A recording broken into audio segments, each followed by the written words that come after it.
Good morning, everybody, or afternoon by now. Today we have with us Anissa. Giselle is not with us, but Anissa is perfectly capable of representing JCPS in her stead. So thank you all for signing in. And I'm not going to waste Anissa's time. I'll let her do a formal introduction and then get on with the important information that she has for us. So, Anissa, the show is yours. Okay. Thank you guys for having me. I'm happy to be here. Unfortunately, my supervisor, Giselle Danger, could not be here. And so she asked me to provide this information for you. My name is Anissa Elliott Lanier, and I call myself the second part of the two-part dynamic duo. So Giselle is the homeless liaison for Jefferson County Public Schools, and I am the foster care liaison for JCPS. But we work very closely together. And with anybody, when I introduce myself, I typically say I represent all highly mobile students, whether they are in foster care or whether they are a McKinney Vento eligible. And so I will be able to relay information and consistently with what Giselle would share with you. And if we have additional questions, we'll be happy to answer them as we go on. So that's my formal introduction. So what I'm going to now start talking about, if it's okay, is if I start going right into what we're here to talk about, which is the services that McKinney Vento students are eligible for and how we will implement them in Jefferson County Public Schools. And like I said, it's myself and my supervisor, Giselle, and we have one additional person who works in the office with us. So our team is relatively small. I will also share with you that every school, the principals will designate a school-based McKinney-Vento liaison and foster care liaison. So if you're ever not able to get in touch with us at the district level, you can always have access to information and resources directly at the school level. And we often think that that's best for families because like we might not know the students personally at the district level, but at the school that the students attend, there is a school person who will likely be familiar with the family. And it's important that the school has an understanding of what the family is experiencing and is able to make sure that they have the resources that they need. So, the thing that I'm going to also want to share with you is one of the things that we talk about very specifically is school of origin. And school of origin is where the schools, where the students are currently attending or where they were enrolled, when they first started experiencing homelessness. And when we talk about homelessness, that's McKinney-Vento eligibility. So that's, of course, the students that we're talking about here, the ones that are in homeless shelters, temporary housing. Everybody that you guys will be working with are considered homeless or McKinney-Vento eligible. The other thing that I would say is about the school of origin is that when we talk about services and transportation, that's typically the school that the students would need to request information from. Just give me 1 second. Giselle is calling me, and I don't know if she has some important information that she wants me to relay. So I'm just going to put myself on mute for 1 moment.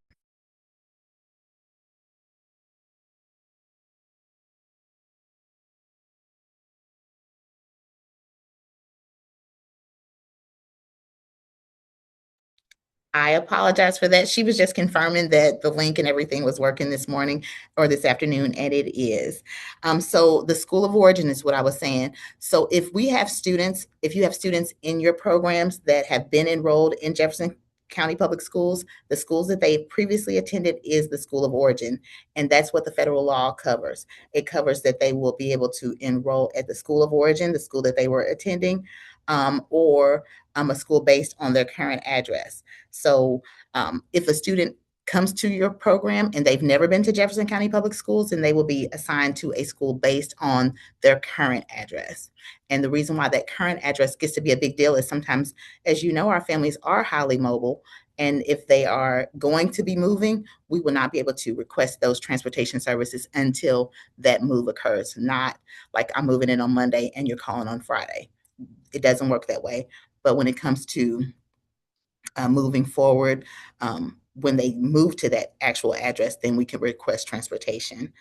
Now, So if the student is a new student and has never been enrolled in Jefferson County and does not have a school of origin here in our district, then they will be registered. They will need to register online, register their home. It's like a name and the address of the parent, the address where they're staying. And of course, McKinney Vento eligible families do not have to provide proof of address. And if they need any help verifying their housing status, we can work with them in that way. And if you guys have questions, it's kind of hard to monitor the chat, but I do want to make sure that I am taking anything into um, any questions that may come up. So just try to do a shout out and let me know so that if there are questions that we can address those. So I've talked about the school of origin. We've talked about current students and the school of origin. The other thing that's a really big service that requires some clarification. Students who are McKinney-Vento eligible are entitled to transportation services. And while we do request transportation and we work very closely with the transportation department, we ourselves in Access and Opportunity do not assign transportation, or we don't assign routes. We don't say whether they can get transportation or not, but we do submit all of our transportation requests to the transportation department. And I would also say, in the same way, when I mentioned that we're district level employees, and each school does have principal designated liaisons. Every school that the students are enrolled in can also request that transportation, and all those transportation requests do go to our representatives in the transportation department. And another thing that is really important to denote when we're talking about transportation, the law specifically with McKinney-Vento says that transportation will be comparable. So what that means is that we right now have several options for transportation.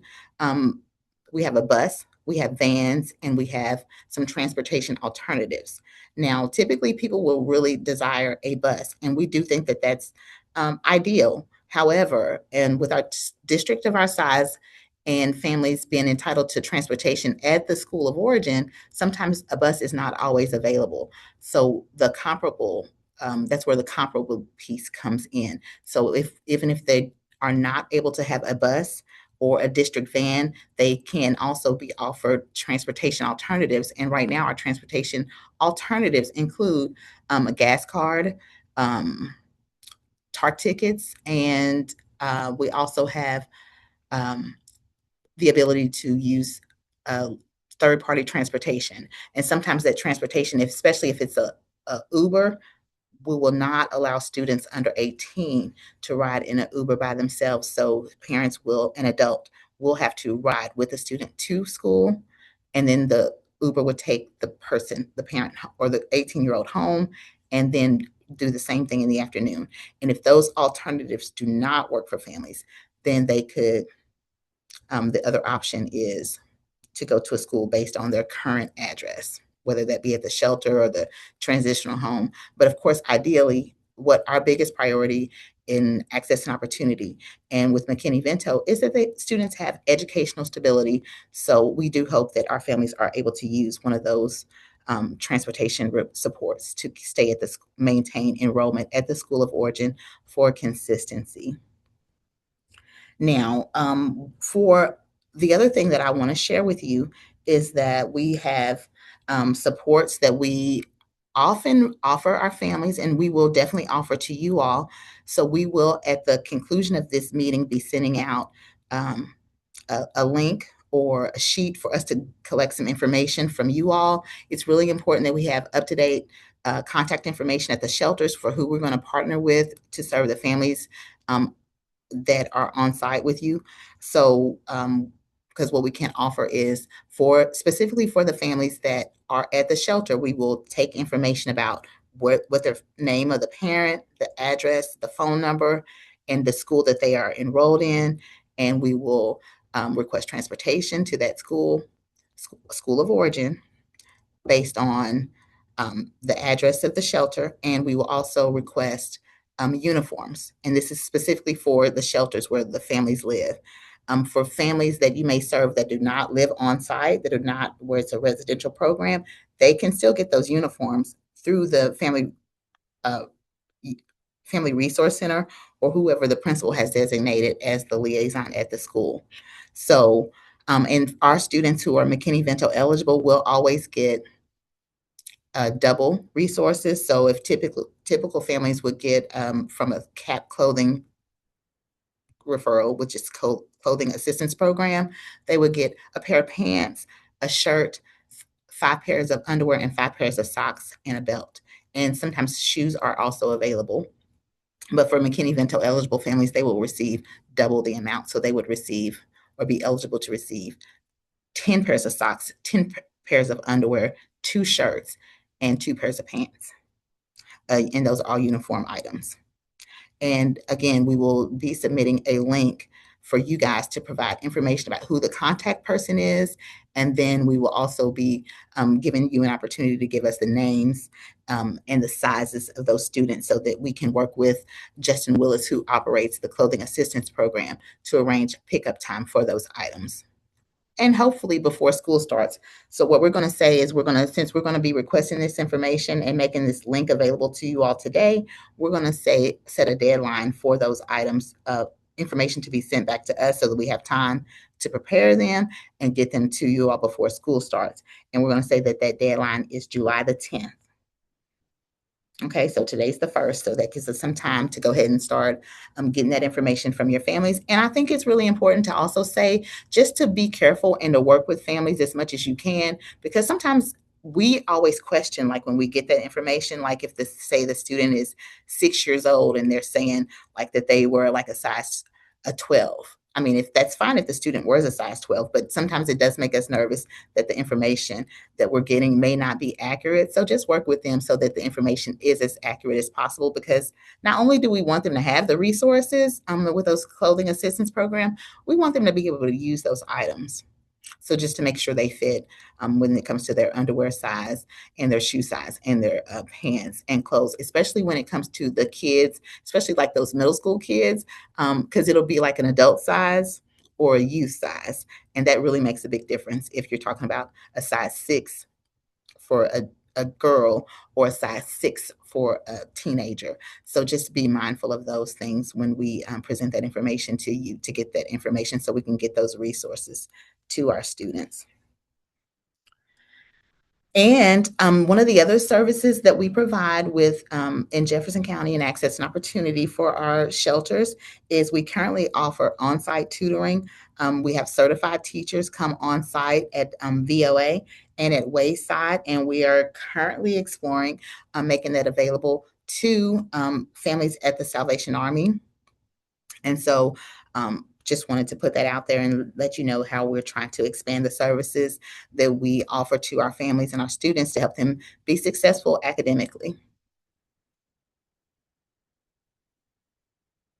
And that pretty much, I think, includes the resources that we offer and the things that I think are relevant to you all in the shelter. And if you guys do have questions, I can't see you and I haven't seen any questions come up in the chat. So I just want to make sure that we do give you an opportunity um, to follow up with us. You can contact us by email.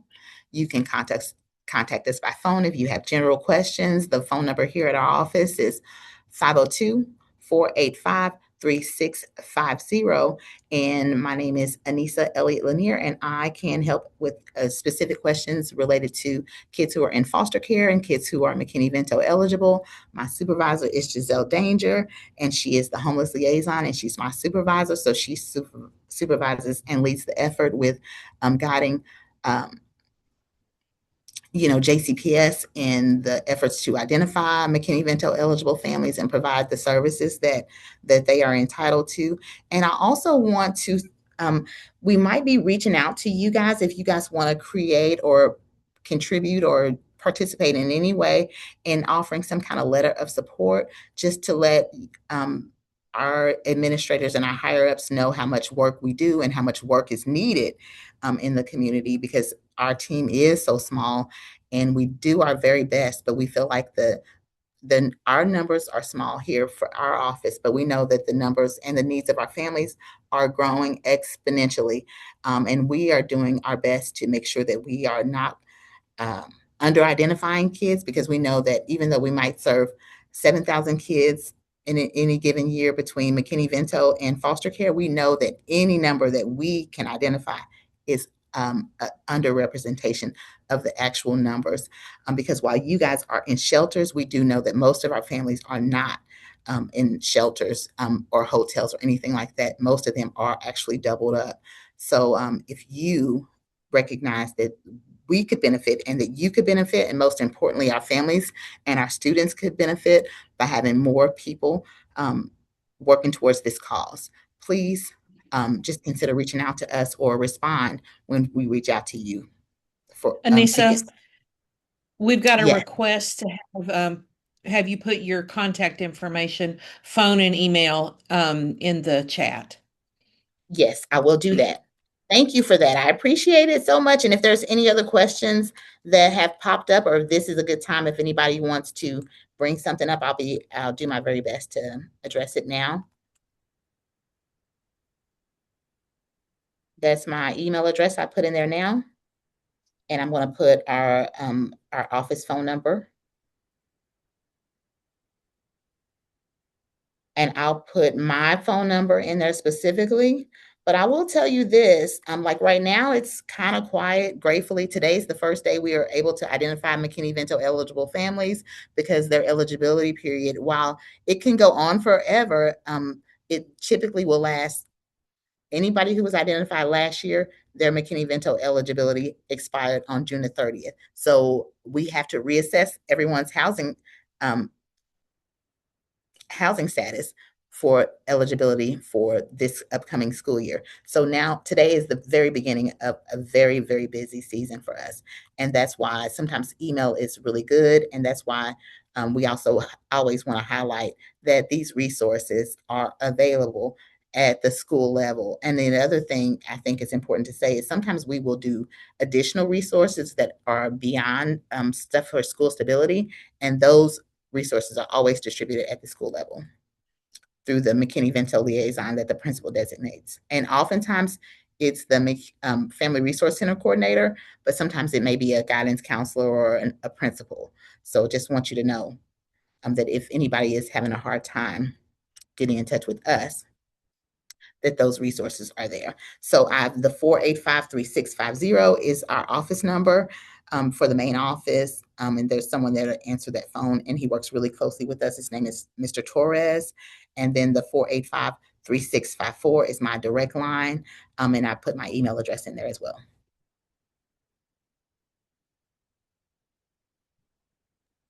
I see that there's another question in here that just came through from Booksworks, working with a family that had multiple elementary schools in the district. They didn't know why McKinney-Vento was refused to help and enroll access services. Um, and I'm kind of confused by that, but I would also say if you want to call me directly or email me directly, feel free to do so. I'll do my very best to get back with you. And sometimes the way that I can be most helpful is finding out what school that is and trying to set up a direct connection between you or the family and the McKinney-Vento liaison there. And while we think that and I'm sure most of you all will agree that the McKinney-Vento liaisons at the school are often Family Resource Center coordinators, are very, very valuable. Just know that they are also kind of a highly mobile population too. There's been a lot of turnover in those roles, whether say an elementary liaison is going to the high school level or transitioning to a new position altogether. So I'm hoping that that's part of the reason why there is just why anybody was having a hard time rather than a refusal to enroll or help access services. Yeah, please put your questions or comments in the chat, or if you raise your hand, I can unmute you if you would rather speak it. But either way, while we've got Anissa here, we want to take advantage of the time that we have. Is there a good time to try to get a list of friskies this year? Well, as far as a list, I think that one way that you could always get, rather than just having a go-to list, is always go onto the JCPS website and go onto the school link itself and finding out who the Family Resource Center coordinator is there. And a lot of times, especially if your family is already involved in enrolled in a school, a lot of times the family will know who their Family Resource Center coordinator is. And I mean, and of course, it always is helpful for us to work together, but you can also just really encourage a family to advocate for themselves and giving them that information because sometimes they might get a better response. But if you do have difficulty or challenges, don't hesitate to reach out to us and we can get that information to you. And even the reason why I know that there's a lot of turnover is because I often find that when I'm trying to reach a person or maybe had a good relationship with, may find out that that person has retired or has transitioned to another school. So, but I don't think it's asking too much for you to be able to get that information. But I think that you can also find it on JCPS website, a good list for a good place to start for Family Resource Center coordinators at the high school, middle school level. Yes, and yeah, I do think that some people are still being hired.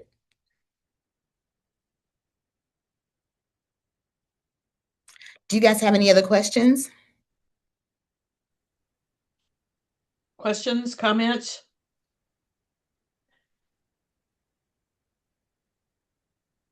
And then while I'm waiting to see if there's anything else that will come up as far as those questions and concerns, also just be mindful too that we do like we just had an amazing summer camp this year.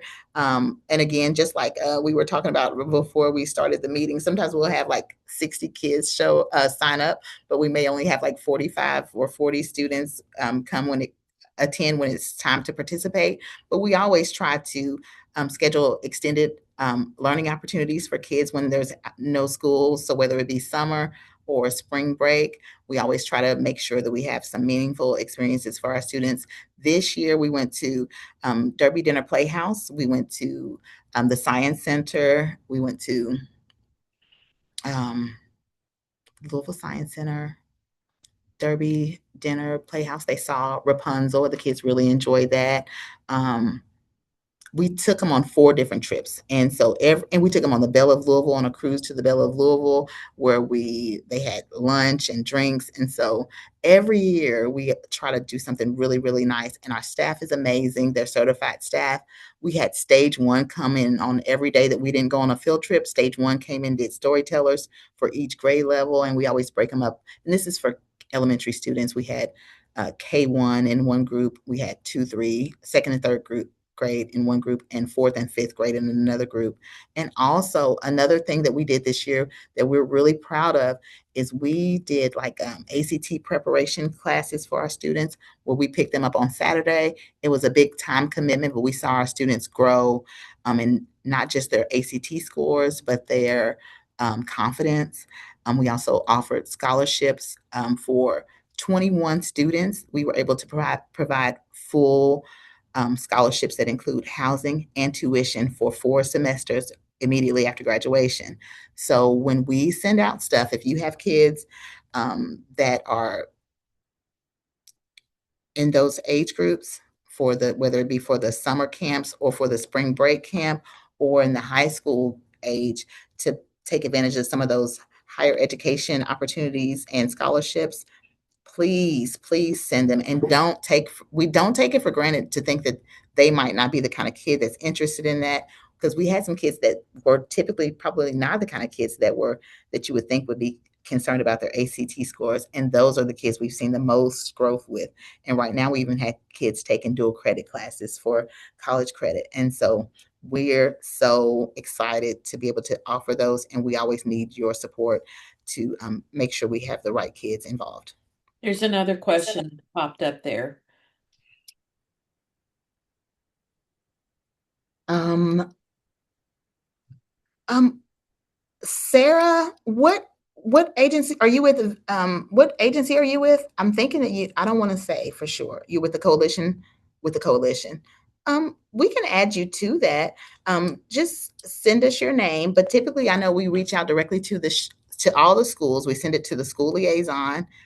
We send off all our information to every school liaison. So for the camps, we send it to the elementary schools, and A lot of our referrals come from them, but also at the VOA and with the Wayside, we send that information directly there, VOA, Wayside. And even we will also try to work closely with the Center for Women and Families, also with the Family Scholar House. So we do try to do a good recruitment, but we're happy to add your name, Sarah, to the list so that we can make sure we get that information out to you.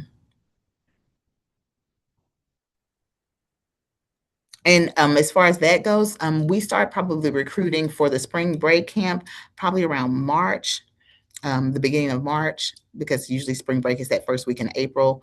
And then for the summer camp, the same thing. Shortly after spring break, we are recruiting uh, for the summer program.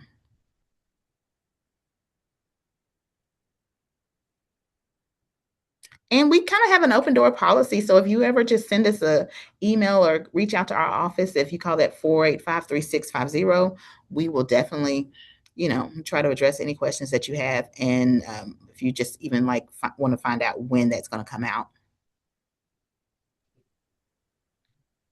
Sarah, I've allowed you to talk if you have any other questions or follow-up comments on that. Oh, gotcha. Thanks. And so I'm work at the coalition to try and coordinate resources amongst the agencies that work with families. So I can be another, like if I can get on your listserv, then I can make sure even the agencies that you're not sending directly to get that same information. Like we meet every 2 weeks. So Okay. I could make sure that that information gets out to other folks who might not be on getting that. I know it's coming through the schools already, but it might just be another place where case managers could be talking about that if a family is bringing up, gosh, I need something to do. Okay. My kids Oh do. yeah, because it's like sometimes it's like I think it's a no-brainer. Like if you're staying at a hotel, um, like to get your kids out of the house. And the kids love it. And I mean, one year we rented out a theater and we had take them to go see a play. And we had parents so impressed with and so grateful that their kids had had some of those experiences. We always take them to Huber's where they get to do berry picking. That's the other place we went this summer. I mean, it's just amazing to see the kids out and how they light up, and also to have some shared experience, with the other kids. It's really good. That's awesome. Thanks. And Sarah, please reach out to us, like, and send us an email. I'm not trying to like give you another job, but like send us an email, like in February. Send us an email, and also like we do our winter celebration every year. We've been able to pair students and families up with donors and sponsors who want to get involved and support the population that we serve with our winter celebration. So yeah, reach out to us, like maybe like, well, let me like at least like 6 weeks or something before those things so we can be reminded, just a reminder for us to put you on our list to make sure that you're getting all that good information. And sometimes we really need support because sometimes it's like pulling teeth getting people signed up. It's amazing as these resources are.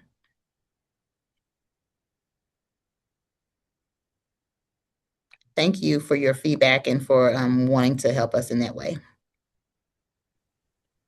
What other questions? I can unmute you if you would rather speak than put something in the chat. I know sometimes you can kind of get in a hurry and your fingers get all tangled up trying to type quickly. If you raise your hand, I'll unmute you.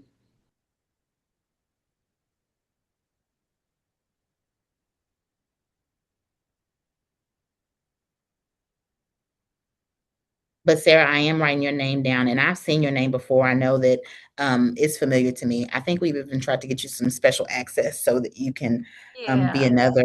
Yeah. Yeah, I Maybe. talked more with Giselle, but I'm emailing you right now just so you've got my contact. So thank you so much. Perfect. Thank you.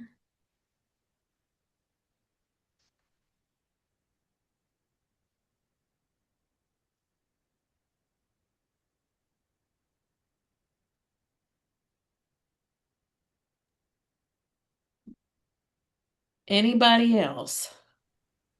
I want to make sure everybody has opportunity to ask questions or make comments. I don't want to cut us off short if there's somebody who still wants to speak. I mean, and I know that even if you have some areas for growth for us, like we're happy to do that. I know a lot. One of the big things is always about transportation, and that's why, we said the thing about we're not the transportation department. We work really closely with them. They are our partners, but if we could, all of our students would have a bus or van to their school of origin, and it wouldn't take a long time, but we don't, and we have to work with our partners. But if and also another thing that I know was when we talked about the services that we offer for extended learning opportunities, we talked specifically about um, middle school, elementary schools for the spring break and summer program, but we didn't talk about, and we talked about all the things we have for high schoolers, but we don't have anything for middle school. And we want to be able to um, have a bigger impact on that age group because we think they need it more. I mean, they need it a lot. But so if anybody has any ideas about things that you know are needed, we could love to take that into consideration.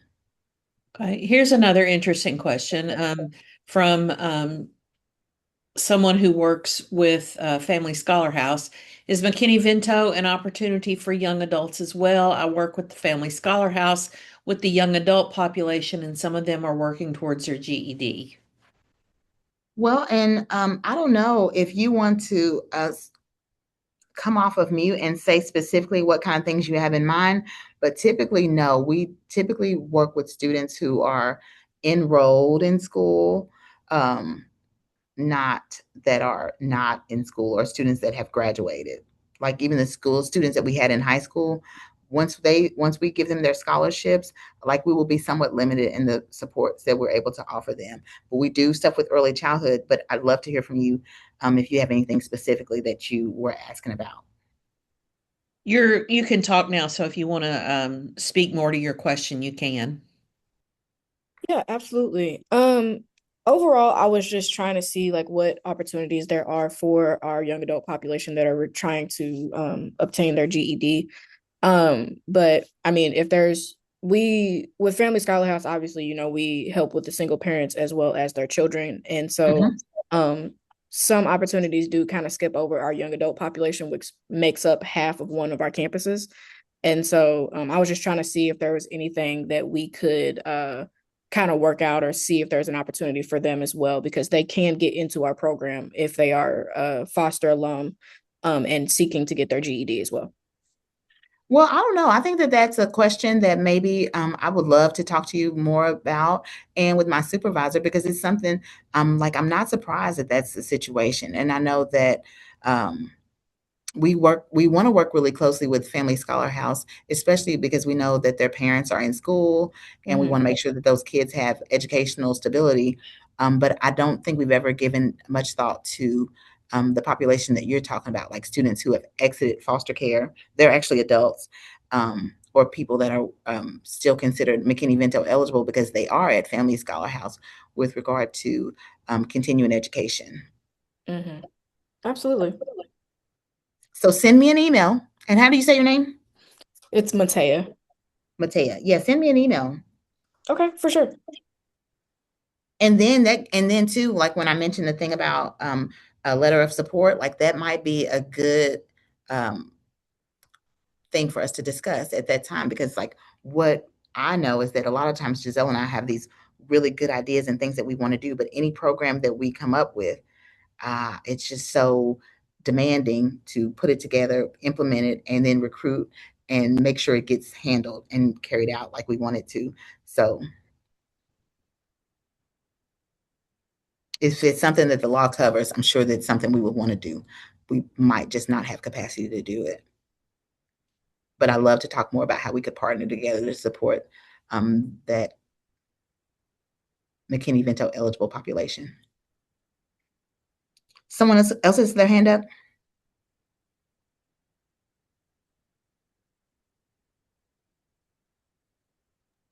Is it Amy Docker? I am not seeing one.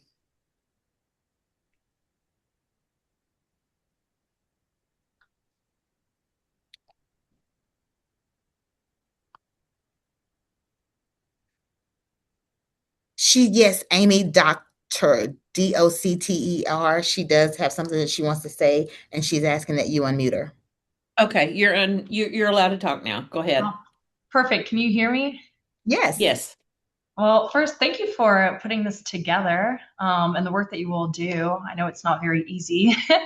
especially when you're saying about the underrepresentation. It just goes to show how big of an issue you're trying to tackle. I kind of wanted to follow right up after Matai. So the reason why I got onto this is because I'm part of the Youth Build Louisville program, and we actually work with young adults 18 to 24 and helping them get their GEDs and high school diplomas. And I was curious, one, Matai, I would like to talk to you as well. But for you specifically, um, do you all have anything for maybe your seniors who are aging out and you know they're not going to be able to achieve their diploma? Like, do you do like a follow-up resource guide for them with local organizations that would help them get their GED, or is that not something that you all cover? Well, there's something that we haven't covered, but we go to a NACCE conference every year, so we see like some other big districts who are able to do more things like that. Like I've seen, like I think it's in California, they have some amazing resources for students. You know, like at every, you know how like they have how some kids have an IEP, they have like Mhm. additional plan at every level for kids in foster care. And so I think that would include some of those kids that are aging out. And again, that's something that we would like to um, initiate, Okay. oversee, but a lot of that would require a lot more hands. Yes. I was And just again, curious if you had almost like a referral system, well, but I think that that's one of the things like how we're talking right now. I love how this Mhm. is going. Like, so between Mhm. our office and like Matei and you, like if that's like if you guys, I think that's something we could partner on and working Okay. together with more possible. Okay. Sweet. Thank you. No, thank you. Because I think the reason why we get so excited about the things that we do with our ACT stuff and the things that we're doing with our higher education, like the dual credit, is because I've been doing this long enough where I'm starting to see the cycle where kids that I worked with when I was in early childhood circle back around to be homeless and to be parents. Mhm. Mhm. And their kids, you know, that's whole cycle from going from being homeless, McKinney Vento eligible, to being in foster care, back to being reunited with their parents, and then becoming still being McKinney Vento eligible. And so some of those things that you're talking about, I think, are big and go a long way in breaking the cycle. Okay, Amy, Matea just put her email in the chat for you. Perfect. I will email her today.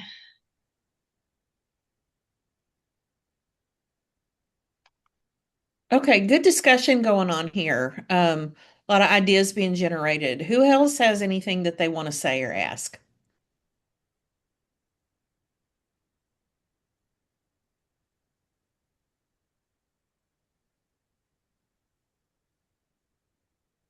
And I love to hear this too. And it's sometimes it's really, really good. And I'm so glad, like for Amy and Matei and people who ask questions and who unmute it, because what I often say, because a lot of my work is just like this. I'm sitting in my computer, I'm talking at my screen, you know, because it operates as my phone.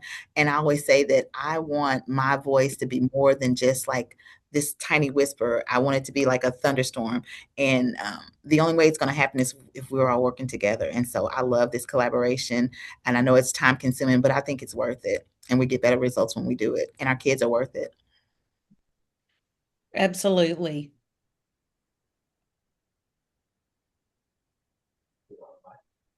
All right. Anybody else? You can put a question in the chat or raise your hand, and I will allow you to talk. I'm trying to make sure I'm not.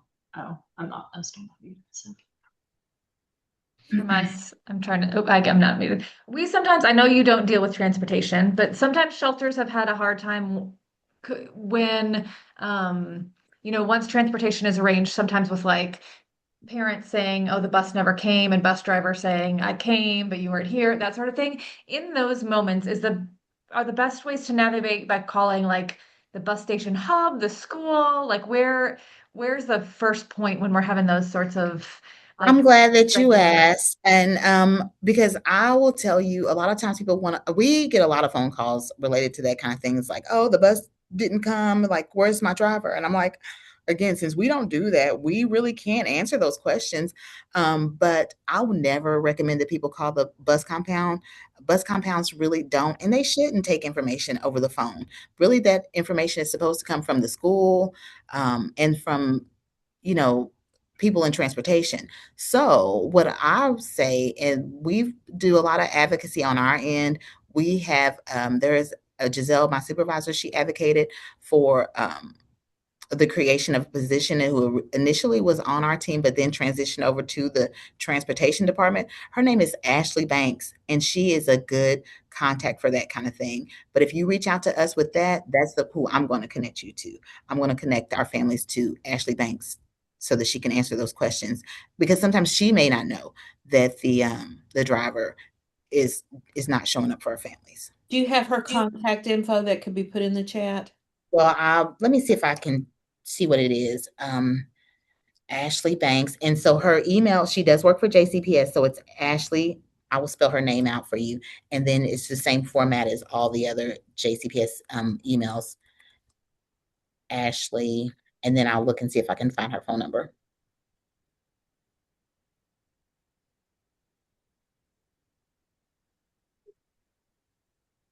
And I will also say this, because this is really important. If a student is going to a school based on their address, so let's say that they live in a hotel and they were not satisfied with the transportation arrangements, or they didn't have reliable transportation to use the gas card, and they did do a shelter, an address based on the shelter, or a cluster application based on the shelter or the hotel or whatever that they're living at. If that school is in that address, they don't have to go through access and opportunity. The school can set up transportation for them directly. So what I'm saying is, access and opportunity is only involved in transportation requests for schools that are outside of the transportation boundary for where the student is enrolled. Does that make sense? Because it's really important. So, for example, if the family has moved in with a relative, or they live at, let's say they live at Wayside, and they're going to a school based on Wayside's address, the school that they're assigned to can request their transportation, and it does not need to go through an additional layer. All right, thank you for putting that contact info. And then we've got a testimonial here to the efficiency of her work from Michael Trent. Thank you for putting that in there.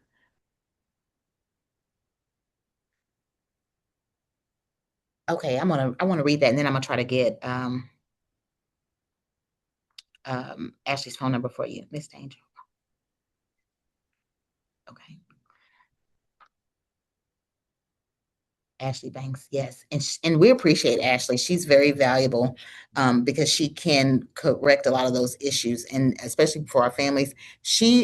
Ashley Banks is responsible for all alternative transportation, so that includes the buses, I'm sorry, not the buses, the vans, the gas cards, all, and even the third party transportation is all under Ashley Banks. I'm going to also look for her phone number for you.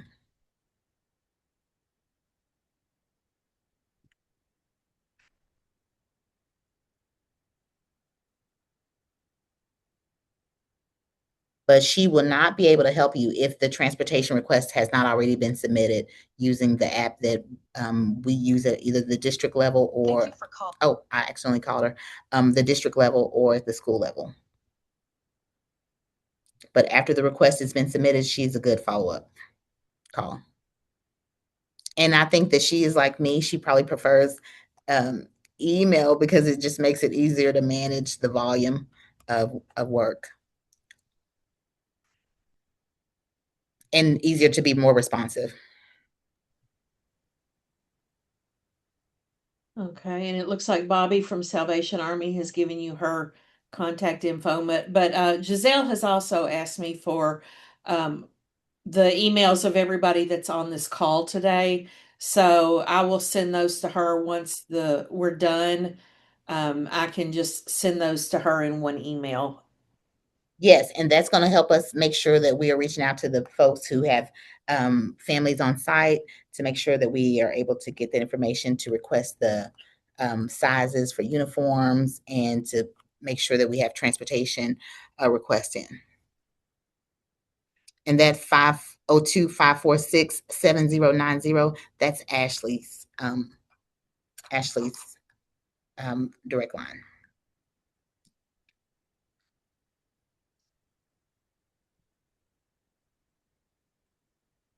Okay, and Bobby, I'm writing your name down too. And again, everybody, it says Giselle Danger, but my name is Anissa Lanier. I'm Giselle's sidekick. I'm the foster care liaison, and Giselle's the homeless liaison. But we together support all highly mobile students in JCPS.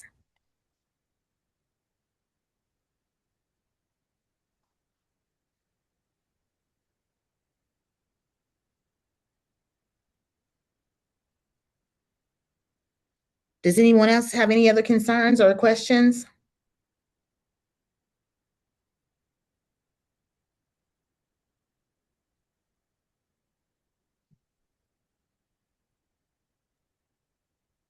All right, last call for questions or comments. Okay. I'll send all the emails in one bulk or email to Anissa and Giselle so they'll have everybody that was on the call today. I thank you guys so much for this opportunity. It was really good to be here and always happy to share information about how we can improve our collaboration and most importantly, better serve our students and families. Thank you so much for having me. You have my phone number, you have my name and my contact information. If there's anything we can do to help, just let us know. Anissa, thank you for your time and uh, thank you to Giselle for letting you present to us today. And you'll get all the emails from everybody. And to those of you on the call, if you get a prompt for a survey, please complete it. And next week, Community Table is on completing the VAWA forms. So look for that email for registration, or you can go to the Coalition website and register that way. So thank you, everybody. Have a great day. Thank you. Have a good one.